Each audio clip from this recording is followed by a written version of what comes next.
থেকে আরম্ভ করে এক জায়গা থেকে আরেক জায়গায় ঘুরতেছি, আপনারা মনে দেখতেছেন। যেহেতু আজকাল মোবাইলে অনেক কিছু দেখা যায়, নাকি বলেন? সবাই মোবাইল ফেলতে জানে, যদিও আমি না ফেলতে জানি, আপনারা সবাই মোবাইল ফেলতে জানেন, নাকি বলেন? আমি দেখি ছোট ছোট বাচ্চারাও কিভাবে এমসের টাকা দিয়ে বেরিয়ে থেকে এটা থেকে সেটা থেকে। আমি আগের মতো রাজনীতি চলবে না, আগের মতো নিজে রাখবো, নিজে দেবো, নিজে খাবো, এই রাজনীতি চলবে না।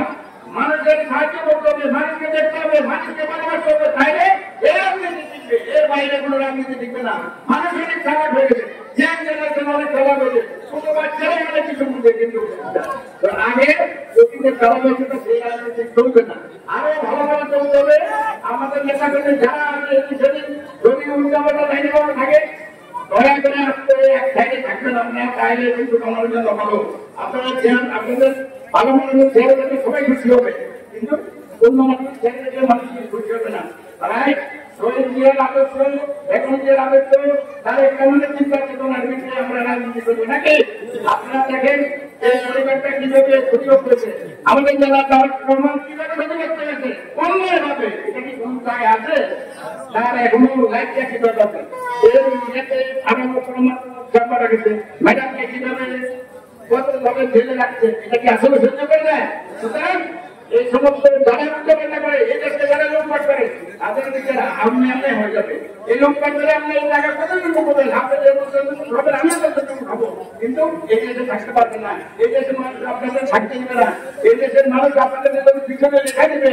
এই হলো প্রতিবন্ধী মানুষ, কারণ এরা এদেরকে সব ছিল, এটা মুশকিল হলো।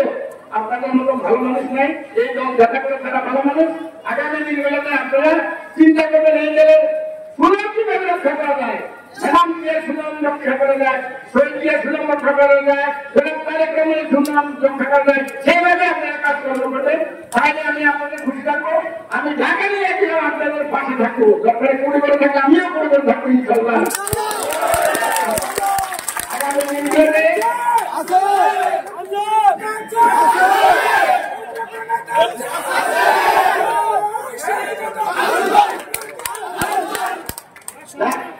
আমি কমিটমেন্ট করছি যে 10 মিনিটে আমার বক্তৃতা শেষ করবো।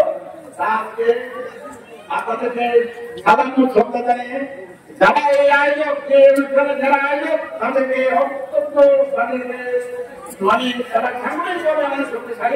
আগামী দিনগুলোতে আরো এরকম অনেক জনসভা তারা হয়েছিলেন, এই জায়গার মানুষের কাছে যাবে, এই আশা ব্যক্ত করে আমার এই সংক্ষিপ্ত বক্তব্য এখানে শেষ করছি। ধন্যবাদ।